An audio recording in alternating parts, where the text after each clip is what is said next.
Bien, habíamos estado en las clases anteriores viendo previamente cómo algunos títulos cristológicos fueron desarrollándose paulatinamente, sobre todo por el uso y la reflexión que la Iglesia estaba teniendo como consecuencia de la palabra apostólica.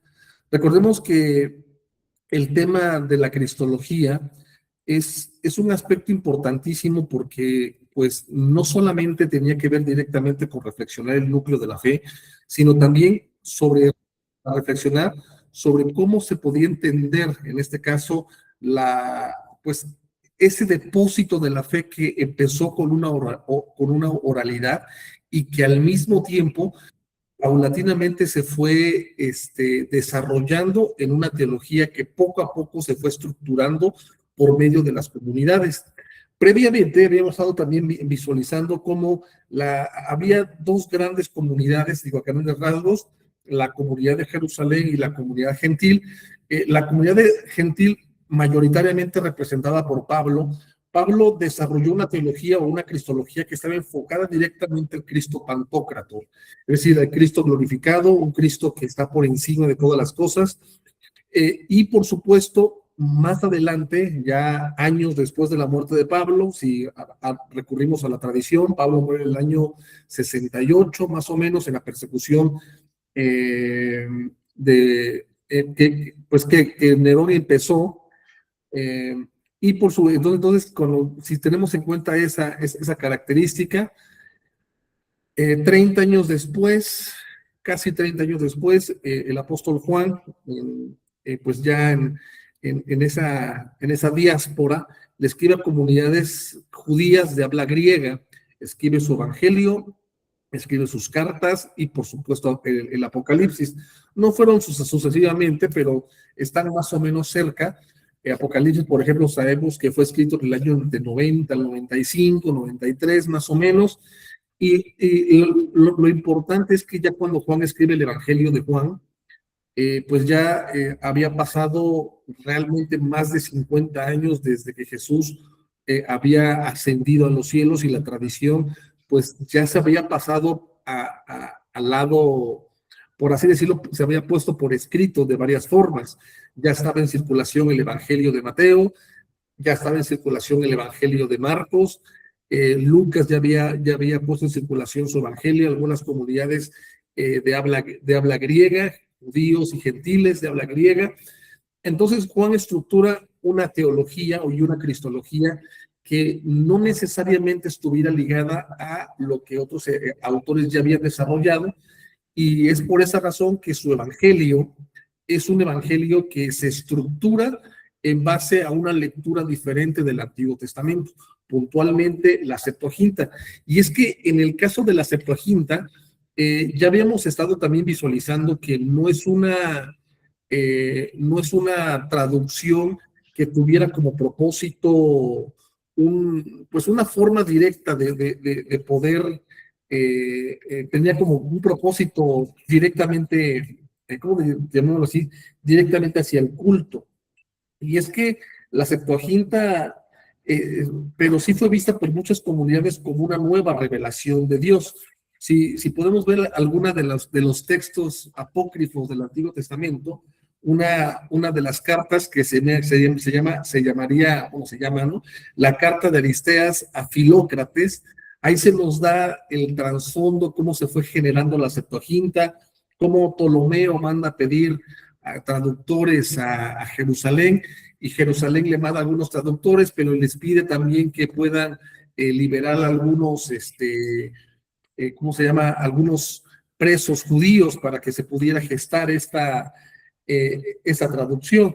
El punto es que también había en esa traducción, pues no era una traducción que se podría tomar a la ligera, porque los judíos estaban perfectamente relacionados con el hecho de que se estaba traduciendo las palabras mismas de Dios, del hebreo al griego. Hay todavía una teoría textual de que evidentemente el texto hebreo que se estaba manejando era completamente diferente al texto masorético que siglos después se pudo reconstruir en base a unos a unos rollos, a unos textos que se tenían como una forma pues de lectura del Antiguo Testamento. Parece ser que los traductores de la Septuaginta usaron un texto hebreo completamente diferente. Y es algo realmente muy, muy importante porque tenían esta característica de ser, una traducción que tenía como propósito ser al mismo tiempo una nueva forma de transmitir la revelación de Dios al mundo de habla griega. Entonces, la iglesia toma esa tradición, toma este concepto y empieza a releer el Antiguo Testamento desde el evento Cristo. Las comunidades empiezan pues a ver en esta forma pues de lectura, como lo hemos visto, digo, no es mala un breve repaso, como una forma de releer y de reinterpretar los textos del Antiguo Testamento. Y no se acuerdan, pero habíamos visto este breve esquema que lo había presentado en una de las clases cuando vimos el tema del Cristo de la fe.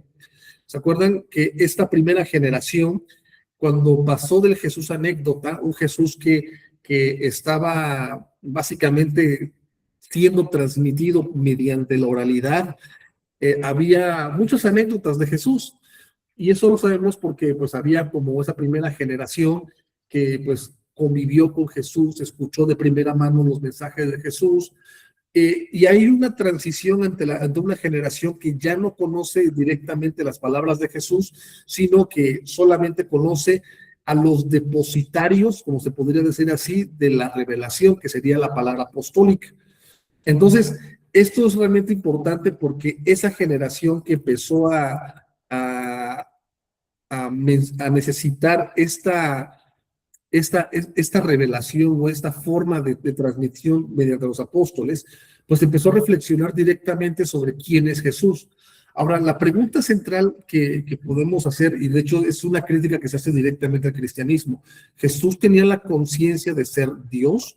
¿Qué se nos está transmitiendo paulatinamente como comunidad cristiana sobre el concepto de la deidad de Jesucristo? Y me gustaría que pudiéramos ir de entrada directamente a Marcos, que es el primer evangelio en escribirse aproximadamente en el año 50, y ya había estado visualizando que Marcos nos transmite un primer enfoque sobre el tema del bautismo. En Marcos capítulo 1, dice, en esos días llegó Jesús desde Nazaret, 1:9, estoy leyendo la traducción NBI, de Galilea y fue bautizado por Juan en el Jordán. Enseguida, al subir del agua, Jesús vio, pero vean esto, Jesús vio, esa es una primera tradición que queda por escrito. Jesús vio que el cielo se abría y que el Espíritu bajaba sobre él como una paloma. También se oyó una voz en el cielo, pero se oyó, no solamente Jesús lo oyó, sino los que estaban ahí, que decía, tú eres mi hijo amado, estoy muy complacido contigo. Aquí podemos ver que en Isaías 42 es uno de los textos que está detrás de la construcción de esta primera forma en la que Jesús accede, en este caso, al bautismo. En el 42, dice Isaías 42:1, literalmente está hablando de Israel en este contexto, dice, este es mi siervo, a quien sostengo, mi escogido en quien me deleito. Sobre él he puesto mi espíritu y llevará justicia a las naciones. Entonces, la iglesia está releyendo Isaías, el rollo de Isaías, y está reinterpretándolo cristológicamente, atribuyéndole una característica que se puede entender como una protocristología acerca de la deidad de Cristo, con el tema de atribuirle, este es mi hijo. Cuando dice, ese es mi hijo amado, estoy muy complacido. Y vean el 12. El 12 es muy importante porque Lucas, el 12 y el 13, porque Marcos es el único que nos da esta característica. Enseguida, el Espíritu lo impulsó a ir al desierto. Allí fue tentado por Satanás durante 40 días. Eso, Marcos no transmite mayor cosa sobre la tentación. Eso lo hará posteriormente Mateo y Lucas. Y luego y ahí viene un pequeño agregado que nos da Marcos. Estaba entre las fieras y los ángeles le servían. Esto realmente parecería una pequeñez, pero la palabra fieras en el texto griego es therion.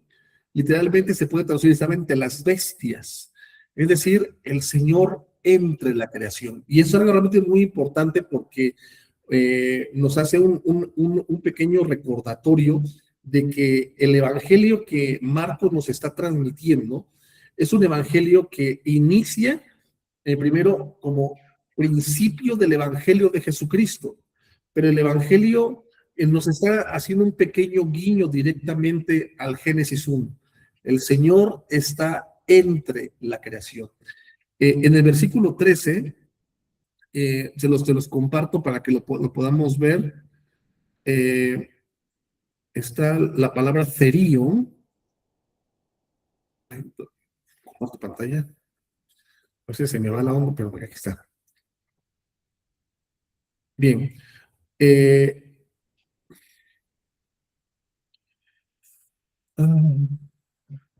Aquí estaba. Y literalmente, y estaba meta con la compañía ton therion, de las bestias, de las fieras. Y eso es realmente muy interesante, porque después agrega, ¿no? Y los ángeles diaconum servían a él. Pero esta palabra, toncerío, nos muestra la creación. Él es Señor de la creación. No solamente es hijo de Dios, sino que hay una teología que me atrevo a pensar que de aquí surge la teología de Logos, que tendremos 50 años después con el prólogo del Evangelio de Juan. ¿Por qué? Porque Él es el Señor sobre las bestias y ya se había dicho que aquí en el versículo 11, tú eres el Hijo mío, el amado. Entonces, el ser hijo de Dios, el ser, porque esa es la voz que oye, lo tenemos aquí una cristología que está enfocándose directamente a un señalamiento directo de Dios. Y no solamente es un señalamiento, sino que están parafraseando y reinterpretando, como lo dije ahorita, Isaías 42:1. Y después Marcos nos da un pequeño guiño. Y estaba entre las bestias. Y me atrevo a decir que hasta podemos entender la palabra therion como estaba entre la creación y los ángeles le servían. Dios está entre nosotros. Dios está entre lo que Él hizo. Entonces, no vamos a tener en ningún otro evangelio esta pequeña descripción de las fieras o las bestias, sino lo vamos a tener insinuado directamente en el evangelio de Juan. Ya en Juan directamente, pues ya tenemos que todo por medio de él llegó a ser. El versículo 4, y en él la vida estaba, y la vida era la luz de los hombres, y la luz en la oscuridad, el versículo anterior, así en el 2. Este era en el principio, Arge, junto a Dios. Todo por medio de él llegó a ser. Todo, ya sea las constelaciones, la creación, y eso es lo que hará eco directamente en el himno de Colosenses que nos transmite Pablo, que él es el primogénito de la creación. No quiere decir que sea la primera creación hecha, sino que es el que en este caso hace la creación. Habíamos visto que como logos de Dios es la palabra activa de Dios. Dios piensa y habla. Entonces, en ese sentido, ya esta teología de logos, que ya tenemos 50 años después, pues está directamente relacionada con lo que habíamos visto con Marcos. Aquí vemos la palabra arge, y en Marcos, pues también tenemos la palabra arge, pero directamente no es un apunte directo al Génesis, ¿no? Porque es principio del evangelio de qué? De Jesucristo y aquí tenemos en corchetes, porque aparecen algunos manuscritos y en otros no, Hijo de Dios, como ha sido escrito en Isaías el profeta. Entonces, parafrasea Isaías y teniendo en cuenta Isaías, ya en el versículo 11, como lo vimos acá, ya lo parafrasea Isaías 42 y está donde el Señor en el mundo, entre la creación. Entonces, esto es realmente muy, muy importante porque cuando tenemos este señorío y esta designación hijo de Dios entre una creación, tenemos una teología que la iglesia está desarrollando poco a poco y que está reflexionando, atribuyéndole a Cristo directamente ese actuar para con la materia y con la creación. Y voy a dejar al último Juan, porque Juan ya es la culminación de toda la teología de habla griega para comunidades evidentemente gentiles o judíos de habla griega. ¿Por qué? Porque ya Juan designa su libro, primero el Evangelio, en base a las dos palabras ego e mi, yo soy, que es un señalamiento directo a Éxodo 3:16, cuando en la Septuaginta el Señor dice, yo soy el que soy.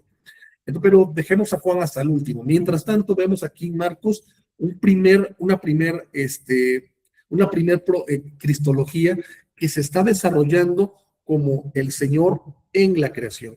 Y eso es realmente importantísimo porque cuando tenemos en esta, en esta forma de acceder directamente a la designación Hijo de Dios, en el capítulo 3, versículo 11 de Marcos, del mismo Evangelio, dice, cuando está los espíritus malignos, ¿qué es lo que gritan los espíritus malignos? Además, los espíritus malignos, al verlo, más lo voy a poner aquí en el texto griego, Marcos 3:11.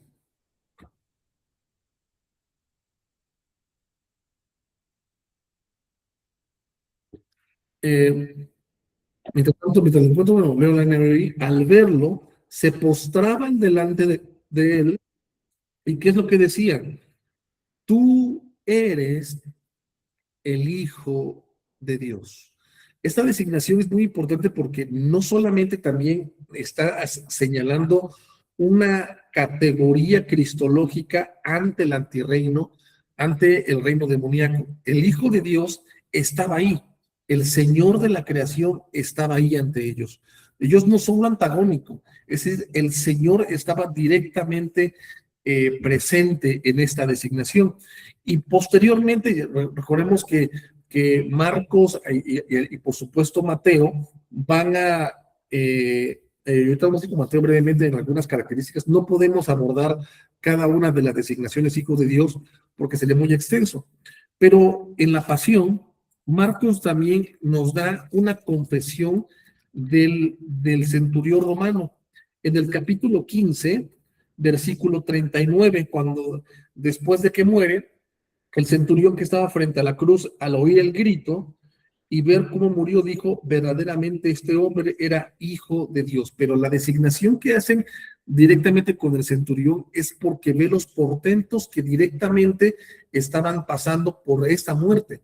Entonces, la iglesia deja por escrito una tradición que los portentos son una señalización de que Jesús es hijo de Dios. Ahora, es bien importante que podamos designar el concepto milagro en la formación del desarrollo de la cristología en el Nuevo Testamento. Un milagro, a diferencia de la magia, tiene que ver directamente con la posibilidad de ser.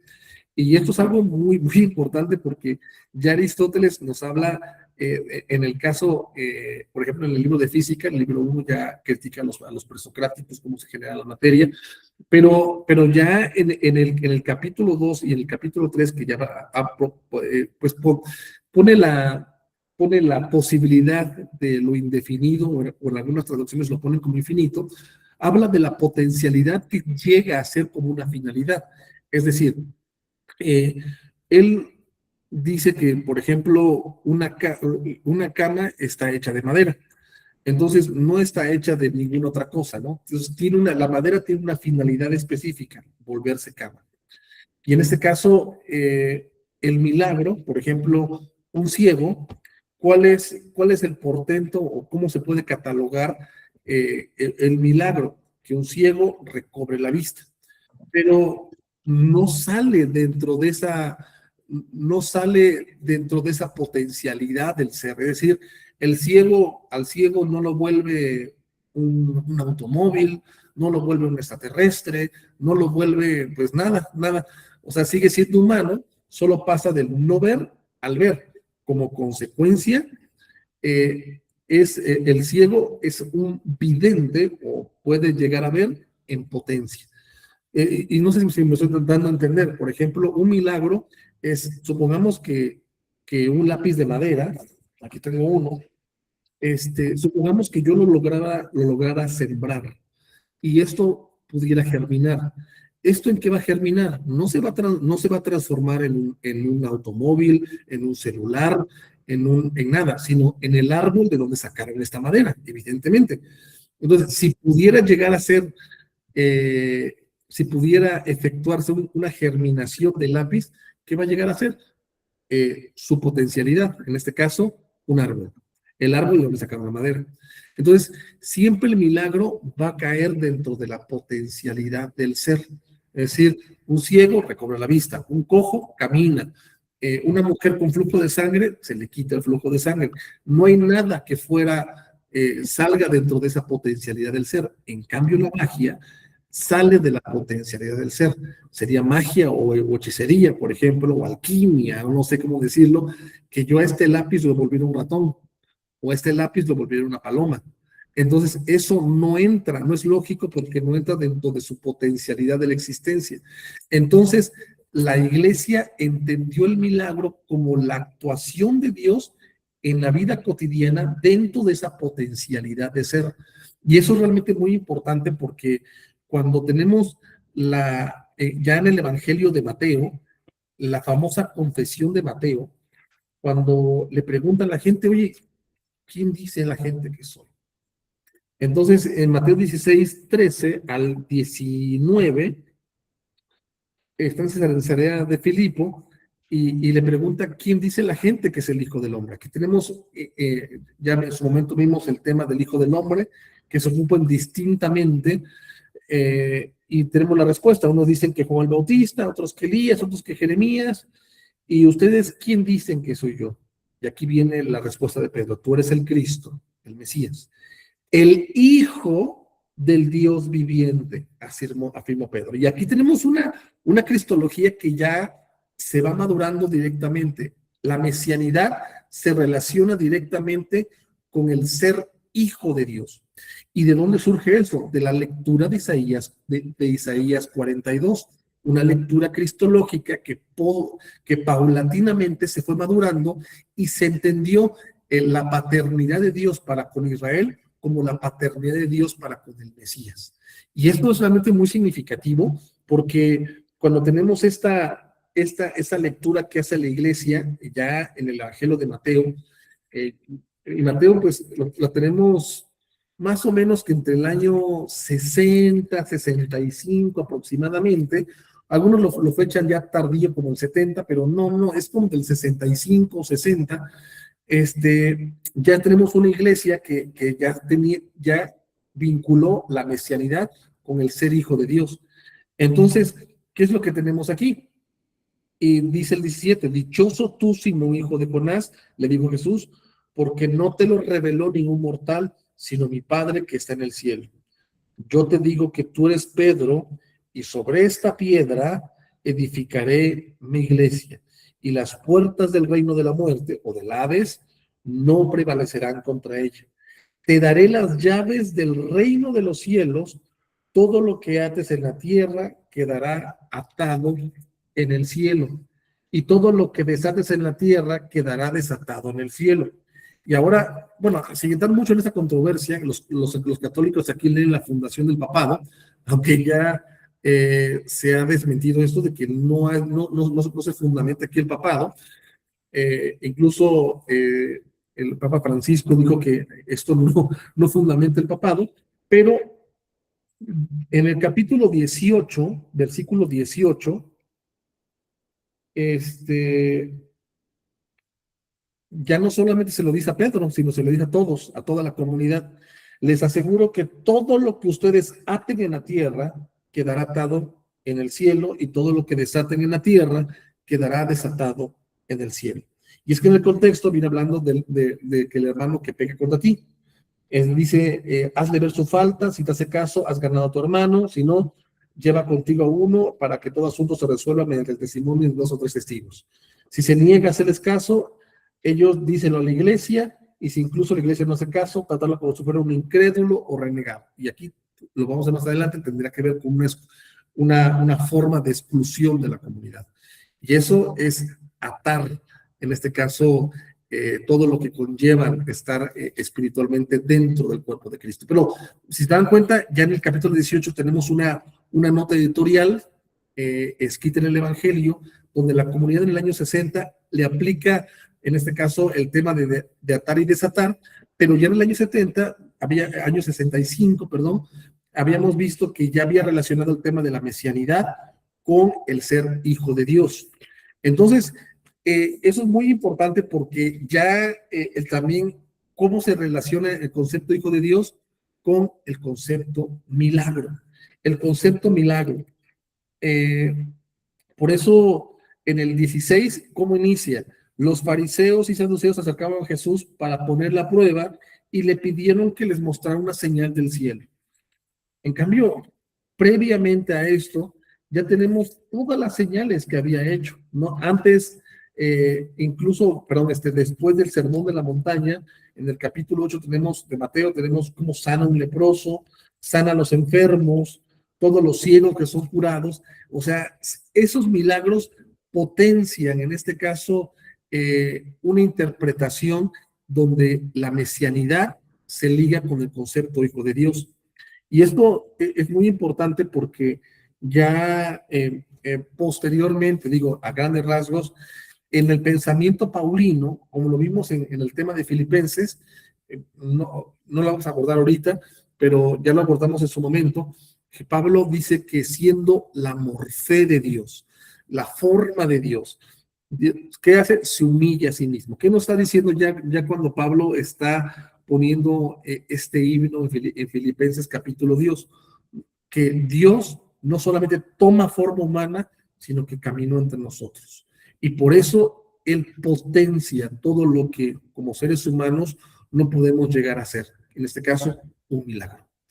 Todos los milagros provienen directamente de la voluntad de Dios. Dios actúa entre nosotros como aquel Señor que lo vemos al inicio del Evangelio de Marcos, entre la creación, entre las fieras. Ahí está, Señor de la creación. Está por encima de la creación y está en la creación. Y Él potencia todo lo que Él quiere hacer. Volver a un ciego que vea, pero no sale de esa característica. O sea, no hace que un ciego tenga 3 ojos, no hace que un ciego tenga 2 narices o tenga 2 cabezas, no. Siempre dentro de la potencialidad de la existencia, de las reglas que Él puso en la materia, Él hace y efectúa sus milagros. Pero quiero ir brevemente, antes, por último, dejemos a Juan, ¿no? Pero ya cuando Pablo está escribiendo las cartas, en Colosenses tenemos una pequeña designación donde ya la comunidad gentil está teniendo otro progreso en el desarrollo de su cristología. Gracias a Pablo, por supuesto, ¿no? En el 1.15 ya habíamos visto que lo pone como la imagen del Dios invisible, del Dios invisible, el Eikos, que en su momento lo vimos en una clase. Él es el primogénito de toda la creación, está en el versículo 15, porque por medio de él fueron creadas todas las cosas. Está 1.15. Aquí vemos cómo el concepto de logos que crea también está ya empezando a germinar. ¿Cómo inicia? En Marcos. Pero en el capítulo 2 del libro de Colosenses, en el versículo, si lo leemos desde el versículo 6 para llegar al versículo 9, ya Pablo agrega una designación a su cristología que transmite en la comunidad gentil. Dice, por eso, de manera que recibieron a Cristo Jesús como Señor, vivan ahora en Él. 2:7, arraigados y edificados en Él, confirmados en la fe como se les enseñó y llenos de gratitud. ¿Qué es? ¿Cómo se vive en Él? Como aquí lo dice Pablo, ¿no? Como se les enseñó en la enseñanza apostólica. 8. Cuídense de que nadie los cautive con la vana y engañosa filosofía que siguen tradiciones humanas. No dice la filosofía, sino en este caso, si lo vemos en toda la carta, tiene que ver también con ejemplos de judaizantes. Pero luego lo podemos ver con calma, ¿no? La que está de acuerdo con los principios de ese mundo y no conforme a Cristo. Y vean qué dice de Cristo, versículo 9. Toda la plenitud de la divinidad habita en forma corporal en Cristo. O sea, la plenitud de la deidad. ¿Y esto qué nos deja ver con esta designación cristológica del pensamiento de Pablo? Además, me permito ponérselos en el original, porque Pablo llega a un punto donde realmente les comparto pantalla. Eh, no estoy. Ah, sí,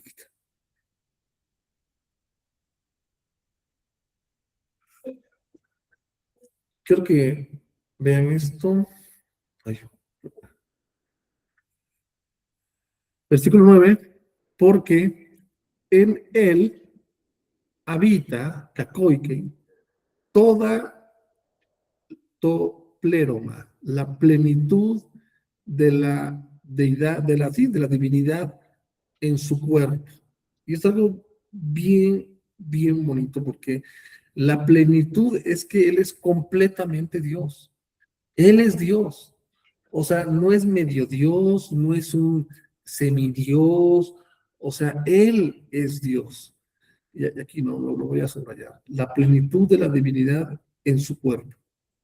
Esto realmente es muy importante eh, porque no solamente nos designa una característica de Jesús, sino que nos está mostrando también ya un pensamiento que abiertamente las comunidades, en este caso la iglesia de Colosas y las comunidades gentiles, le estaban designando directamente a Dios.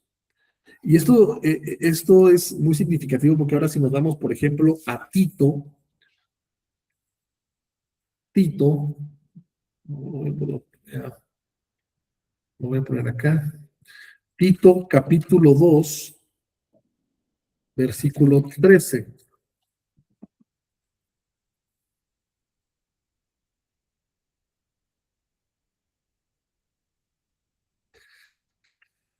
Tito 2:13, si leemos desde el 11, leo primero la NBI y ya luego nos vamos al texto. Dice, en verdad Dios ha manifestado a toda la humanidad su gracia, la cual trae salvación, y nos ha enseñado a rechazar la impiedad y las pasiones mundanas.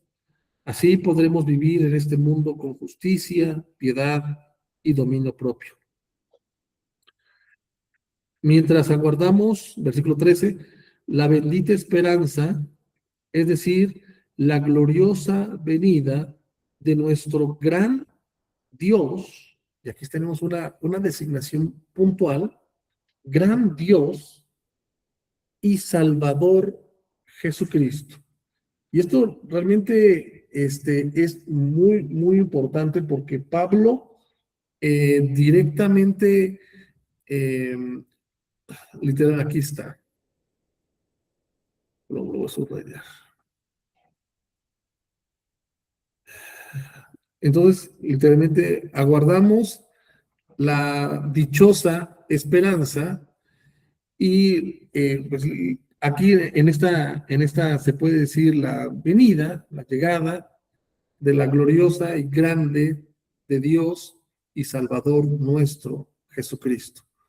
Aquí tenemos el genitivo, está en genitivo CU, está literalmente con megalo, pero aquí aquí lo que me gusta es que Pablo está diciendo directamente, Jesucristo es Dios.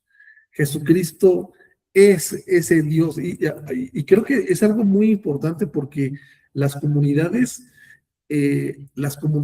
gentiles estaban desarrollando ya una señalización y una característica cristológica que me atrevo a pensar que muchas comunidades judías no estaban haciendo directamente una señalización sobre esta parte de la divinidad de Jesucristo. En el versículo 13, en esta en el texto griego, pues aquí tenemos una forma, pues esta manifestación de la gloria grande de Dios y del Salvador nuestro Jesucristo. Muchos van a decir, no, pero aquí está un Kai, y el Kai es una conjunción que separa al Salvador. Una cosa es Dios y Salvador nuestro Jesucristo. No, el Kai unifica en este caso la gloria del gran Dios y no solamente señala, ¿no? Dios y Salvador. Entonces, esta gloria es del Dios y Salvador nuestro Jesucristo. Entonces, por eso incluso Theú está en genitivo y Jesucristo está en genitivo. Entonces, esto es realmente muy, muy, muy importante. Y la última frase donde tenemos esa señalización de la deidad de Jesucristo, vamos a Hebreos capítulo 1. Hebreos capítulo 1, tenemos ahí una aplicación y una lectura cristológica puntualmente que se le atribuye al Señor Jesucristo directamente. Es una lectura que pues en el capítulo 8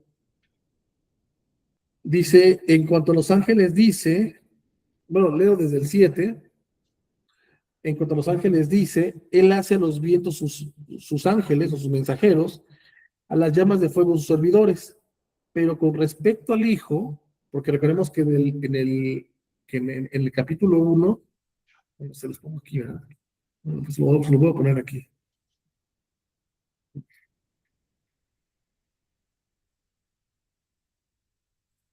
De muchas formas y de muchas maneras, Palai, hace tiempo, Dios, vean cómo Dios habló a los padres por los profetas.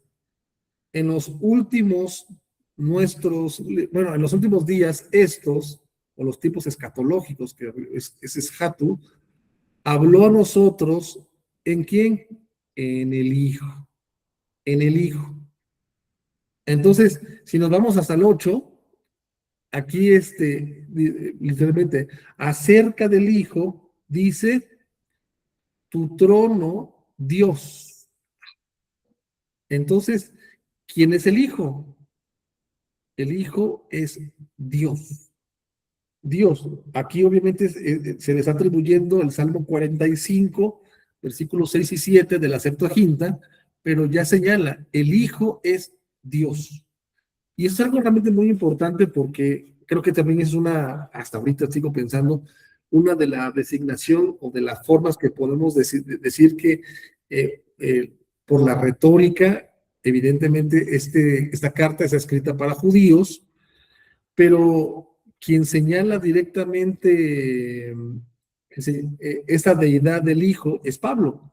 Por eso me atrevo a pensar que Pablo es el que escribe Hebreos, todavía sigo pensando, ¿no? Pero ¿cómo se le atribuye al Hijo, no? Dios.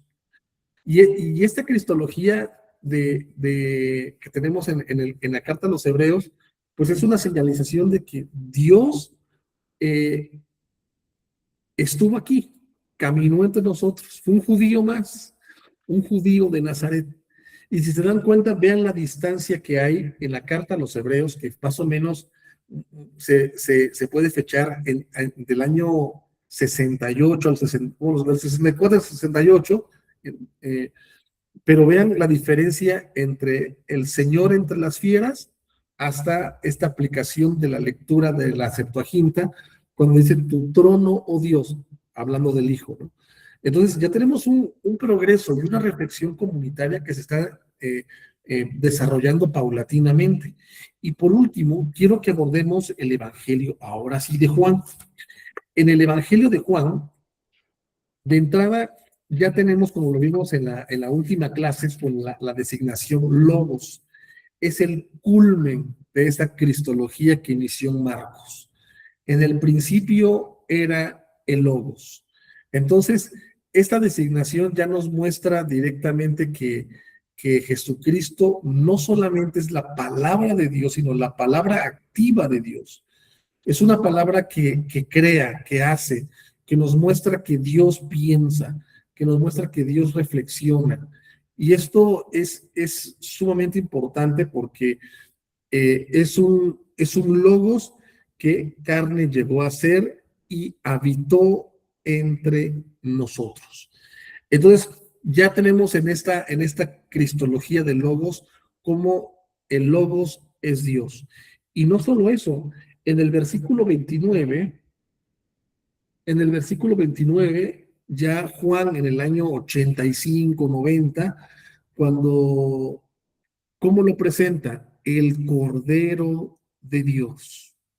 Presenta a Cristo como el Cordero de Dios. Y es algo realmente muy hermoso que Juan está releyendo el Antiguo Testamento como judío. Por eso en el Apocalipsis, en el capítulo 4, cuando tenemos a un cordero como inmolado, de dónde saca esa imagen? De aquí del Evangelio. Un cordero de Dios. Dice, el que quita el pecado del mundo a la usanza como los antiguos sacrificios cuando el templo todavía existía. Es el Cordero de Dios y es el único que le da la palabra amnos a Jesús directamente. Entonces, por eso en el 32 ya tenemos que el Espíritu desciende como pichón, como peristerán, paloma. Bueno, mejor decir paloma, ¿no? Porque pichón se oye medio, como esos pichones grises del Zócalo, ¿no? Entonces, peristerán, una paloma, una paloma del cielo y permaneciendo, que es de epi, sobre él. Entonces, y aquí está hablando Juan, ¿no? Aquí, ¿se acuerdan que en Marcos solamente Jesús vio que la paloma baja sobre él? Pero ya en el año 90, ya el anciano Juan, ya después de todo eso, transmite en este evangelio, cómo Juan mira esa paloma también. Y yo no sabía de él. Entonces, yo no lo conocía a él, sino el que envió a mí a bautizar en agua, aquel me dijo, bueno, aquí mejor lo leo para mí para que no lo traduzca literal, yo ni siquiera lo conocía, pero pero para que él se revelara al pueblo de Israel, vine bautizando en agua. El 32 dice, vi al Espíritu descender del cielo como una paloma y permanecer sobre él.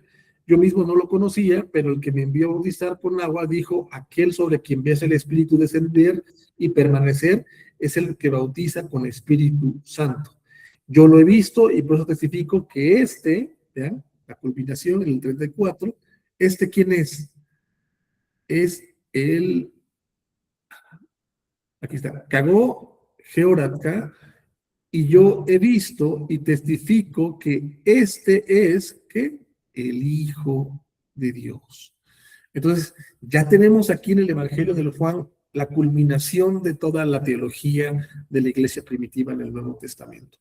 El relacionar primero Jesús como Logos es Dios y se ocupa directamente también la designación Hijo de Dios de manera sinónima.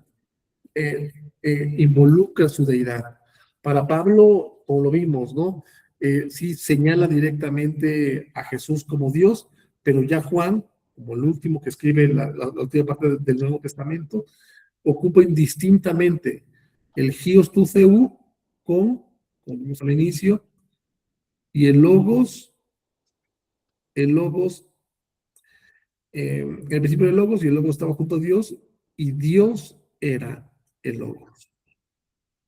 Entonces, la deidad de Jesucristo, junto con el concepto Hijo de Dios, se ocupan indistintamente en el Evangelio.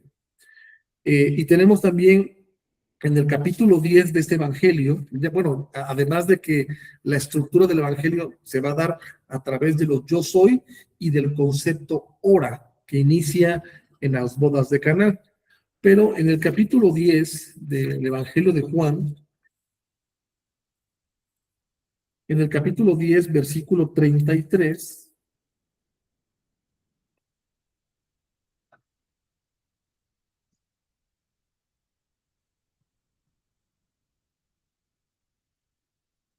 dice,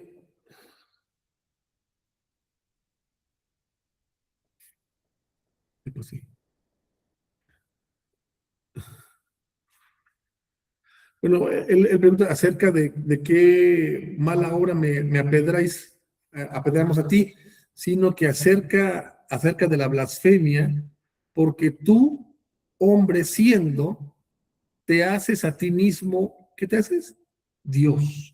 Eso es lo que le dicen los judíos. Pero ¿por qué le dicen esto a los judíos? Porque en el versículo 30 tenemos esta hermosa declaración que solo Juan nos transmite. Yo y el Padre, uno somos. Aquí hay una unidad sustancial. No solamente, no son dos personas en el sentido de que sean dos dioses, no, es un solo Dios. El Padre y yo uno somos. Y por eso nos pide, los judíos toman piedras para apedrearlo. Entonces, entonces él le responde porque acerca de qué obra, acerca por así decirlo, ¿por qué obra me quieren apedrear? ¿Y qué dicen los judíos? Tú, hombre siendo, haces a ti mismo Dios. Entonces, con esta declaración, cuando Jesús dice, yo y el Padre somos uno, Él está diciendo, soy Dios, soy Dios. Y esta tradición llega a ponerse concretamente en el Evangelio de Juan hasta el año 90, pero ya la iglesia tuvo que pasar por muchas reflexiones para llegar a esa conclusión. Y tenemos también en el capítulo 20, después de la resurrección, capítulo 20, después de la resurrección, eh, versículo 28, cuando tenemos el vocativo de Tomás, el vocativo de Tomás. Respondió Tomás y dijo a él, Jocurios mu, kai theos mu, Señor mío y Dios mío. Entonces, aquí en este vocativo de Tomás tenemos la declaración teológica culmin de la iglesia sobre Jesús. Cristo no solamente fue un judío o un rabino de Nazaret, era Dios mismo caminando en Nazaret, enseñando en Nazaret, haciendo milagros en Nazaret y en todo Israel. Y eso es realmente algo muy significativo, que pues tenemos esta característica directa en el texto. Y se va a expresar en el vocativo de Tomás, cuando lo ve resucitado y mete las manos en donde estaban los clavos. Ocurios mu, kai joseos mu. Y por último, solo quiero que veamos Primera de Juan, capítulo 5,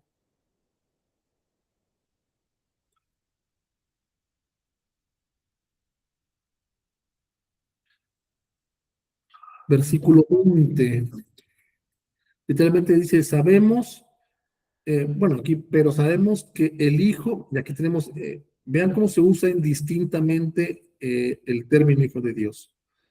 Pero sabemos que el Hijo de Dios ha venido y ha dado a nosotros dianoía, ¿no? Conocimiento, para que conozcamos al verdadero. Y estamos en el verdadero, en el Hijo de Él. O sea, vean cómo se ocupa el Hijo de Dios, ¿no? Ay, no puedo quitar esto. Jesucristo. Estamos en el Hijo de Él, Jesucristo. Y lo que dice, este es el verdadero Dios y la vida eterna. Entonces, esto es muy, muy importante porque la iglesia, y al menos Juan, lleva a la culminación todo un proceso reflexivo de lo que implicaba la naturaleza de Cristo, puntualmente su deidad. Jesús como Dios es una de las plataformas fundamentales para poder comprender a Jesucristo y para poder entender también su ministerio. Y para la iglesia pues no era poca cosa, no era poca cosa poder entender a Jesucristo como la encarnación de Dios que convivió con nosotros en el mundo, hizo historia con el mundo. De ahí que el concepto encarnación era el epicentro de la fe. Por eso en la cena del Señor se recuerda directamente el sacrificio y el sacrificio mismo de Cristo, que es el sacrificio de Dios. Dios muere en la cruz. Dios encarnado muere en la cruz. Y eso es algo que honestamente solo en el plan redentor de Dios podía llevarse a cabo. Y eso realmente, pues también nos deja una característica de cómo la iglesia paulatinamente fue entendiendo, eh, pues, entendiendo a Jesucristo. Ahorita nosotros tenemos el Nuevo Testamento y podemos decir, no, pues la palabra del Señor está ahí y la creemos por fe, pero poder visualizar ese desarrollo conceptual, digo que a grandes rasgos lo podemos ver, pues es realmente muy, muy importante, muy interesante. Entonces, vamos a empezar la exégesis de Primera de Juan. Les voy a mandar, voy a subir al grupo ya primera, segunda y tercera de Juan en PDF. Yo les sugiero, por favor, bueno, esa no es sugerencia, pero mejor les pido que puedan imprimirlos y engargolarlos. Para que podamos ir poniéndole apuntes, algunas características al texto griego y junto con su traducción. Entonces, les pido que podamos tener esa característica y vamos a ir analizando versículo por versículo de Juan. No he encontrado un texto que quiero que vayamos leyendo a la par de esta exégesis de Juan, que se llama ¿Cómo nació el cristianismo juánico? Si no lo logro conseguir en PDF, pues ni modo, ¿no? Pero si lo logro conseguir, vamos a ir enriqueciendo el exégesis con lo que el libro nos aporta. Pero bueno, les agradezco enormemente su atención y sobre todo porque pues ya pues, estuvimos leyendo el libro de Kuhlman, que pues, un deleite en muchos aspectos, ¿no? Entonces, voy a terminar de grabar, permítame.